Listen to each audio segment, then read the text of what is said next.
Federico here and welcome to Beijing. We are in Beijing, the capital of China. I don't want to hide my emotion as this city was in my bucket list for a very long time.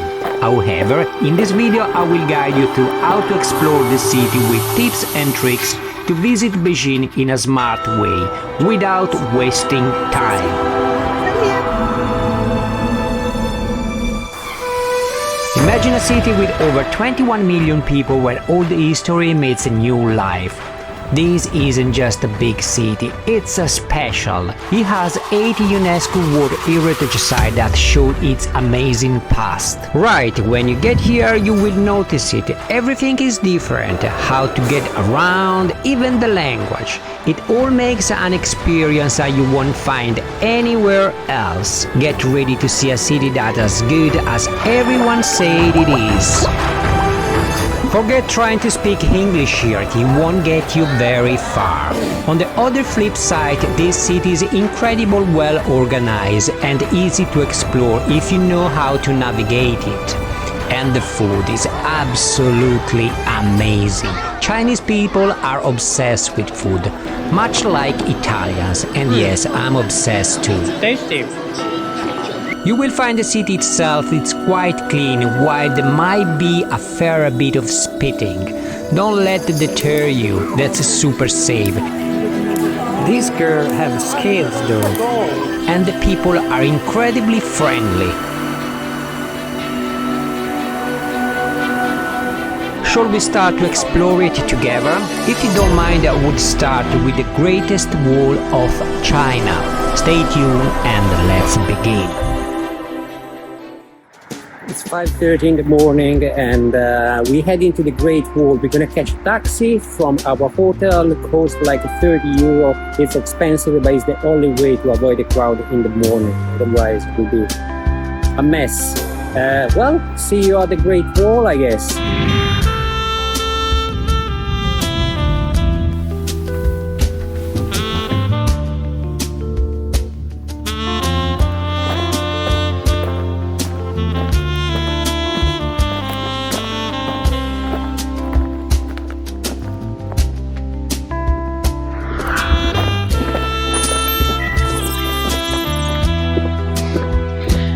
It's true.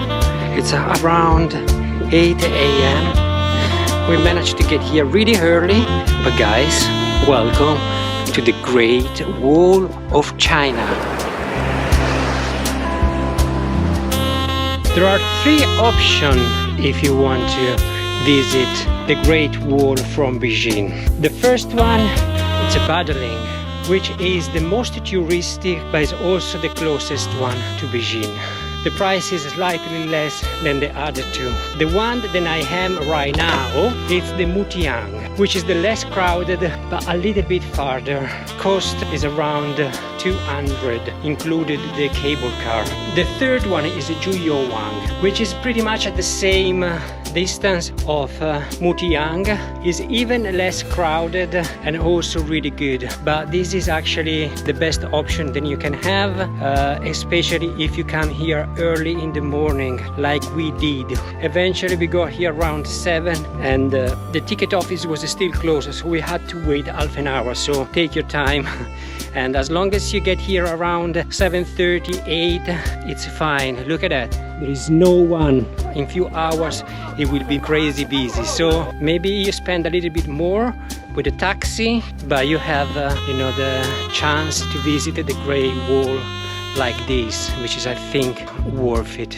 The taxi was like kind of expensive. We spent like 30 euros to get here. But we were 2 people, so we share, so it's like 15, kind of affordable. And you come in here once and you want to enjoy and you want to experience something unique. This is like one of the 7 wonders. It's worth it to come here when there's no one around. Let's carry on the tour and enjoy being here, which is like amazing. Did you know the Great Wall of China isn't just one wall? It's a jaw-dropping network stretching over 21,000 kilometers. long enough to wrap around half of the planet. Built over centuries to defend of invaders, it's a testament of human grit and skill. But here's the curiosity part. Some sections vanish into thin air hidden by forest, desert or time itself, with part still being discovered today. Legend even whisper of ghostly soldier guarding it at night. From empires to explorers, the wall has sparked the curiosity for millennium. It is visible from space? Astronauts say no, but the scale still blows your mind. So, what secret lies buried in these ancient stones? Drop your favorite Great Wall fact in the comment. Well, if you have one. What an incredible day we have done with the Great Wall, and it was absolutely awesome. It's especially meaningful for me because it was the last of the 7 wonders I had left to see. What unforgettable memories. Welcome to Tiananmen Square, a place where history echoes through the age, and every stone tells a story.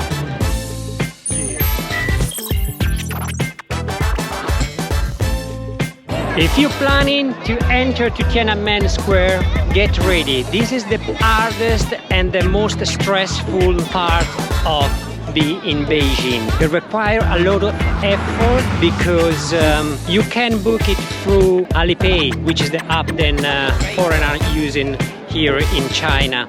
You can only apply through WeChat, but foreigners that are not allowed to use WeChat.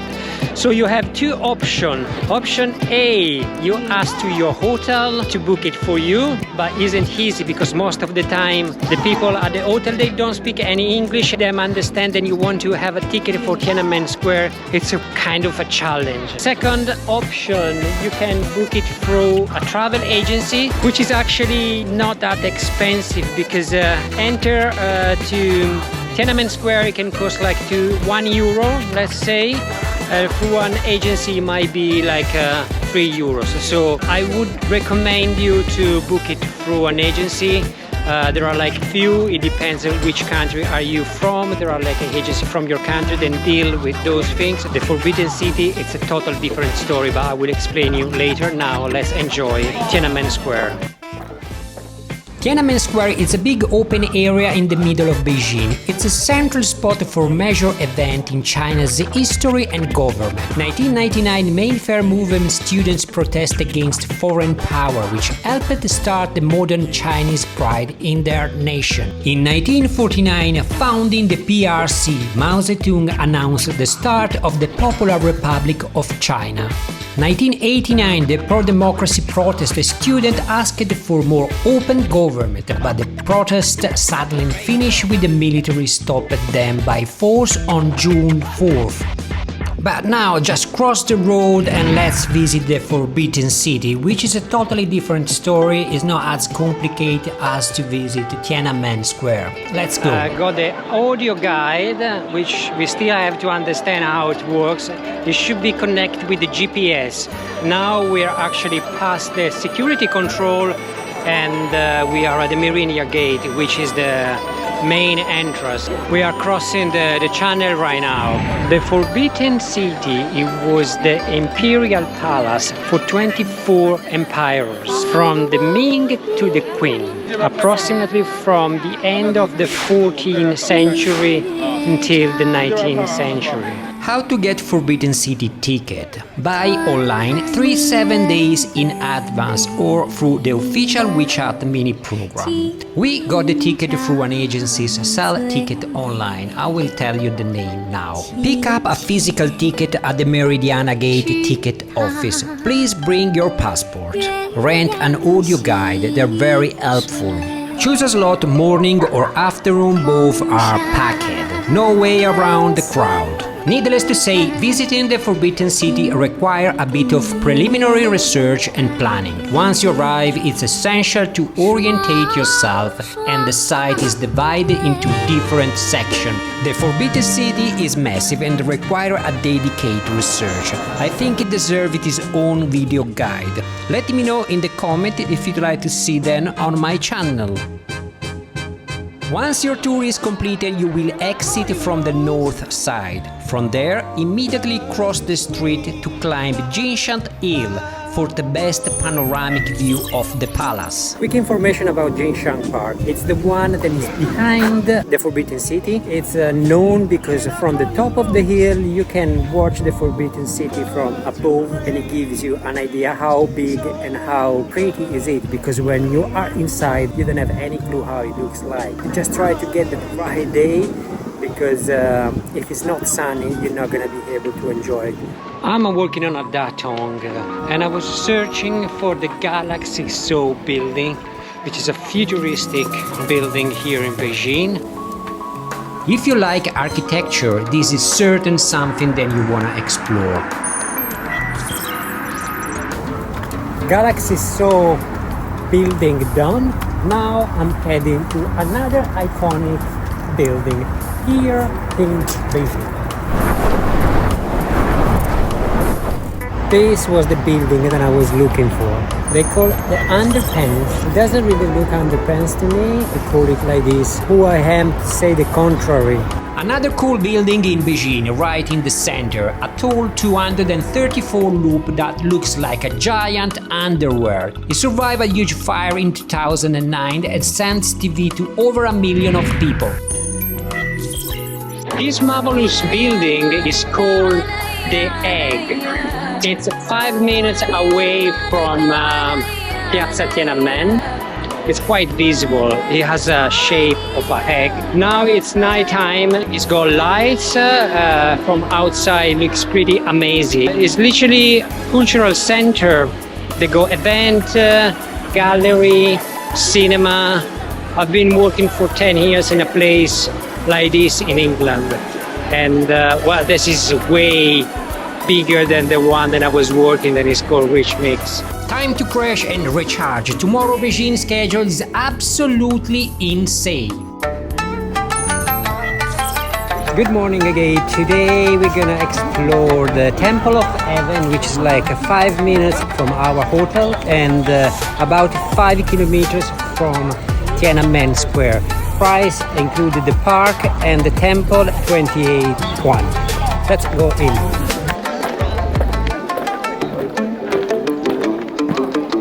Temple of Heaven is a World Heritage Site, and it was built from the 1406 to the 1420. Belongs to the Ming Dynasty. This complex pagoda was made for the emperors to pray for the good harvest. Now we go to one of the Beijing best places, the Hutong. There are old narrow streets with great walls and red doors. Some are busy, some other are calm. Every street has a story.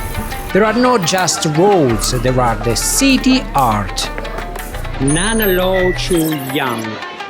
This is Hutong, then it's super crowded. This is the main street. Anyway, this is one of the most iconic Hutong here in Beijing. We're gonna try this, which is tofu, fermented tofu. Positive.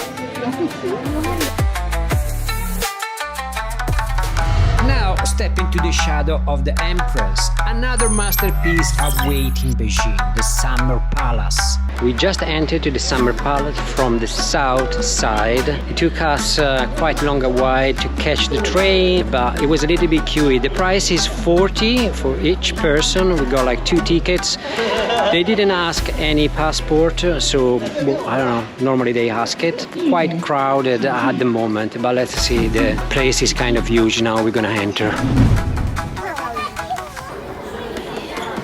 The Summer Palace was used as a retreat for the royal family to escape from the summer here in Beijing. The Summer Palace was built in 1750 and is a royal garden. It covers like an area for more than 3,000 meters square. It's huge, including lake, garden and buildings. The palace was destroyed in 19th century by English and French, which they vandalized and destroyed completely everything around here.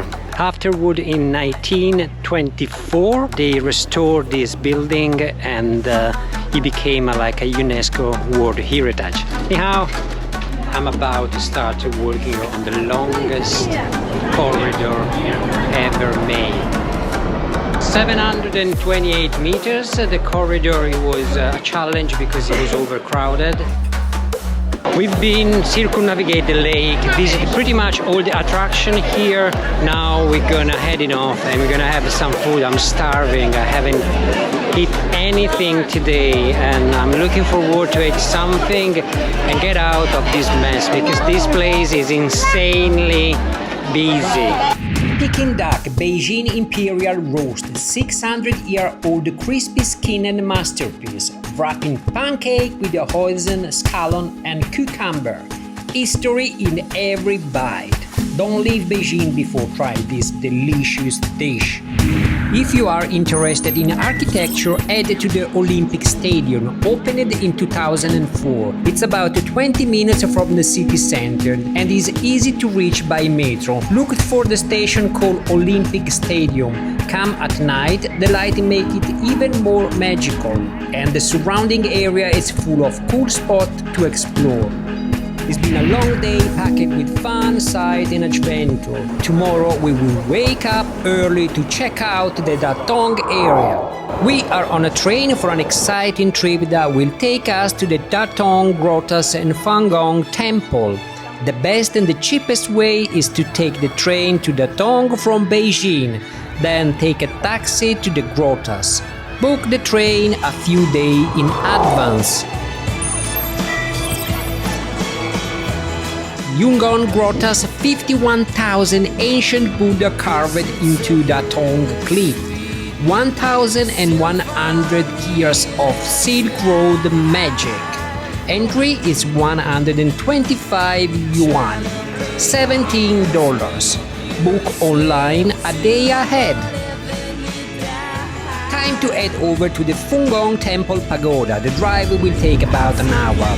You will grab a taxi using the Didi app, even though there are a taxi driver available right at the exit. And after 1 hour and 10 minutes drive from the caves, we get to the Fugong Buddhist Temple, which is the tallest and the oldest Buddhist temple here in China. 67 meters, all made in wooden. It hasn't got a nave. The entrance fees is 50. If you have time, well, it's worth it to come over here, not just because it's like the tallest Buddhism pagoda. It's just because, you know, you're in a countryside. We got used to see China from like big cities, and here you can breathe a little bit of, you know, countryside atmosphere, which is different. People are behaving differently. Politely, they still spitting on the ground, but after that they are polite. Now the pagoda is over. We're gonna catch the same taxi that it took us here. We're gonna go back to the Tong. We will be back home quite late, I guess. However, it's sunny. China is good, guys. China is good. Now that we are back in Beijing, this trip has let us a peek into life in the Chinese suburb. Truly eye-opening. Before I wrap up, here one must visit the Lama Temple, one of the most important and visually stunning Tibetan Buddhist temple. Get around by metro is super easy and takes you everywhere. What more can I say about Beijing? Nothing. This incredible city let me tick off the last of the 7 wonders that I was missing. As always, if you enjoyed the video, please drop a comment, like and subscribe. Next stop, Zhenjiang National Park. See you there. Hello, how are you? You good? You alright?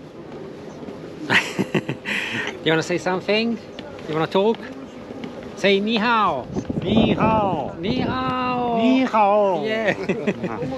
Thank you very much. Yeah, we're gonna go to the mountain now. 你哪里的？ Huh? 哪里的？ I don't quite get what you mean. 什么国家？ I don't know. I'm gonna go there and then I'll sort it out everything, okay? See ya.